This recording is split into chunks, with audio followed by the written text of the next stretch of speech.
Episode 1 की starting में हम एक लड़की को देखते हैं जिसका नाम इजे होती है और वो किसी अजीब सी जगह पर रह रही होती है और वो रो रही होती है और वो खुद से पूछती है कि मैं यहाँ पर क्या कर रहा हूँ। और तभी पर एक लड़की आती है जिसका नाम टेट होता है।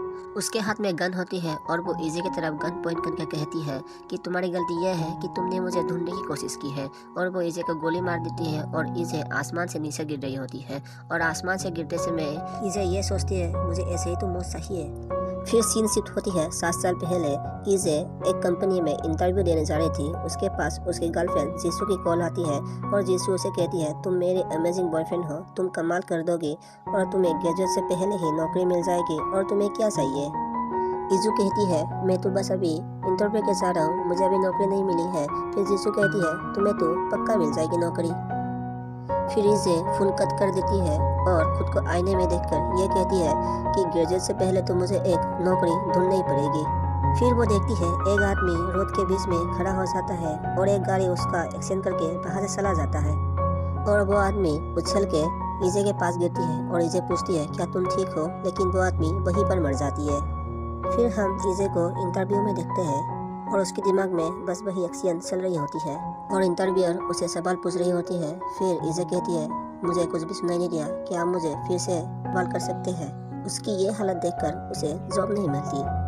फिर इजे बता रहा होता है इसी तरह से उसे जॉब ढूंढते ढूंढते 7 साल बीत जाती है और इन 7 सालों में वो बहुत मेहनत करती है लेकिन उसे कहीं पर भी नौकरी नहीं मिलती।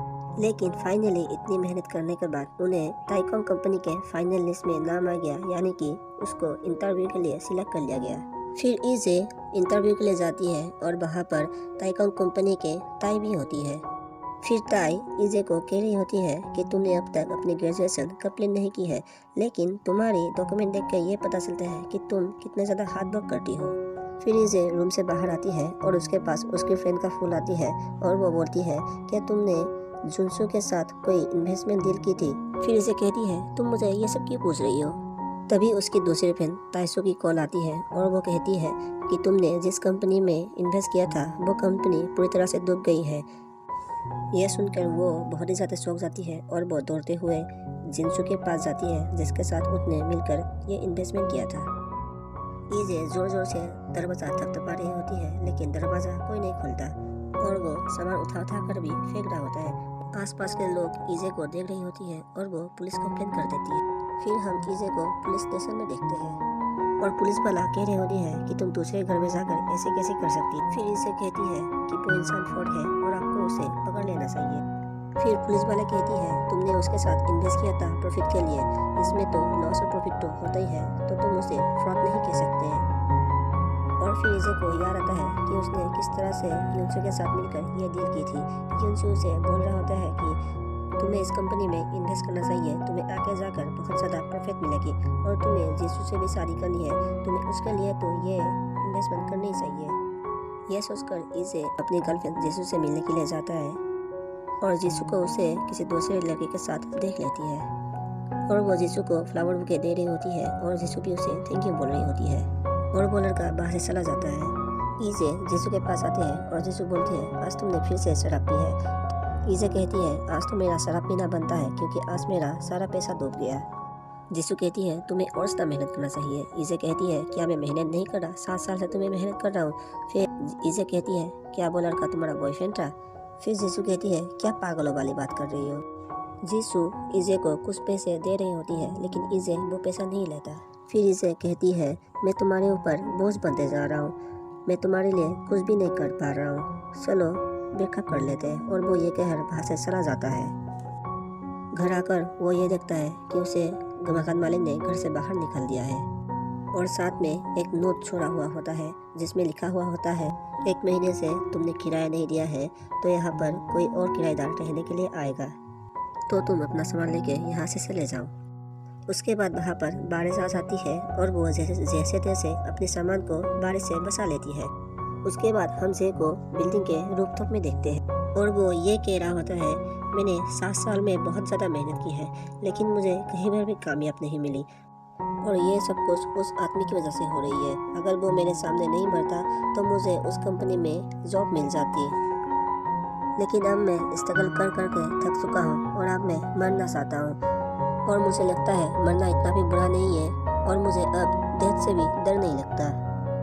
ये बोलकर जे वहाँ से कूद जाती है और वहाँ पर वो सुसाइड नोट भी छोड़ी हुई होती है। साथ में फ़ोन में उसके माँ की भी कॉल आई हुई होती है। वहीं जे की सारी तरफ अंधेरा हो जाता है और वो सोचने लगता है कि मैं मर चुका हूँ क्या। लेकिन वो तभी देखता है कि वो तो एक प्लेन के अंदर है। ये देखकर जे बहुत ज़्यादा शॉक हो जाती है और वो सोचने लगती है कि मैं यहाँ पर क्या कर रहा हूँ। लेकिन वो खुद को तभी मिरर में देखती है, लेकिन वो उसका चेहरा नहीं होता है। उसका फेस तो चेंज हो चुका है और उसके साथ एक लड़की बैठी हुई होती है और ये वही होती है जो हमें पहले एपिसोड में दिखाया गया था, जो कि डेथ होती है। और वो जे का लिखा हुआ नोट पढ़ रही होती है। फिर जे उसे कहती है मैं यहाँ पर क्या कर रहा हूँ। डेथ उसे कहती है कि तुम मर चुके हो। फिर जे कहता है तुम्हें कैसे पता कि मैं मर चुका हूँ। फिर डेथ कहती है तुम्हारी मौत की प्रूफ मैं हूँ। तभी हम डेथ की आंखों में देखते हैं और हम किसी जगह पे पहुंच जाते हैं जहाँ पर डेथ और जे दोनों होती है और वहाँ पर बहुत सारे क्रिएचर भी होती हैं। जे उसे कह रहा होता है कि हम कहाँ पर हैं, क्या हम नरक में हैं। फिर डेथ कहते हैं कि तुम नरक की तरफ जा रहे थे लेकिन मैंने तुम्हें रोक लिया। जे कहता है तुम मेरे साथ ऐसा क्यों कर रही हो। फिर डेथ कहता है तुमने डेथ का मजाक उड़ाया है, इसलिए मैं तुम्हें पनिश करने वाली हूँ। फिर जे कहता है तुम कौन होती हो मुझे पनिश करने वाली। फिर डेथ कहती है कि बस मैं ही तो एक हूँ जो कभी नहीं मरती, क्योंकि मैं अमर हूँ। फिर डेथ वहाँ से गायब हो जाती है और जे की गला पकड़कर वहाँ से उसे फेंक देती है और वहाँ पर बहुत सारे क्रिएचर हुई होती है। फिर सीन प्लेन की तरफ शिफ्ट होती है। जे डेथ को कहती है कि तुम मुझे किस तरह से पनिश करने वाली हो। डेथ कहती है वैसे तुम मर चुके हो लेकिन तुम और बार बार मरने वाले हो। तुम बार बार धरती में अलग अलग इंसानों के शरीर में जाने वाले हो, लेकिन ये तो तय है कि तुम इसी तरह से मरने वाले हो। लेकिन अगर तुम किसी तरह से 12 लोगों में से एक को बचा लेती हो तो तुम उसमें जिंदा रह सकती हो। फिर से कहती है मैं जिंदा नहीं रहना चाहती क्योंकि जिंदा रहना मेरे लिए मौत के बराबर है।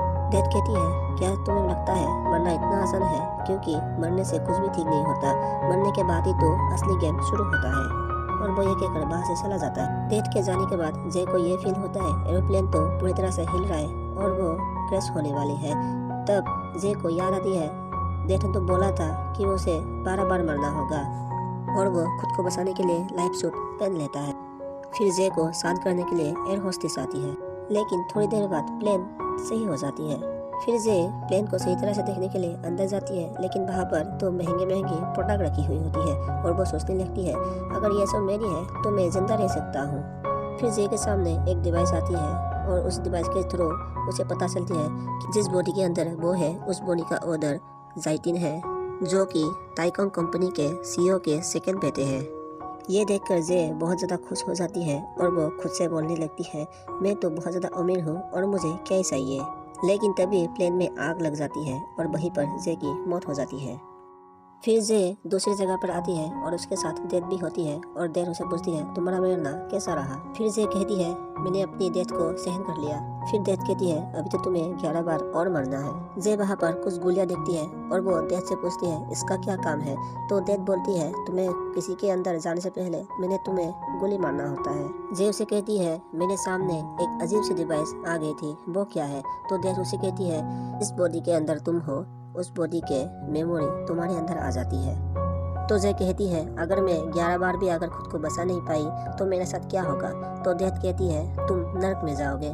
डेथ जे को नर्क दिखाती है, लेकिन जे वहाँ पर उसे सहन नहीं कर पाती तो उसे वापस ले आती है और जे वही बोल रही होती है जो एपिसोड की स्टार्टिंग में बोल रही होती है मैंने ऐसा क्या गलती कर दी है, मुझे वहाँ पर नहीं जाना है।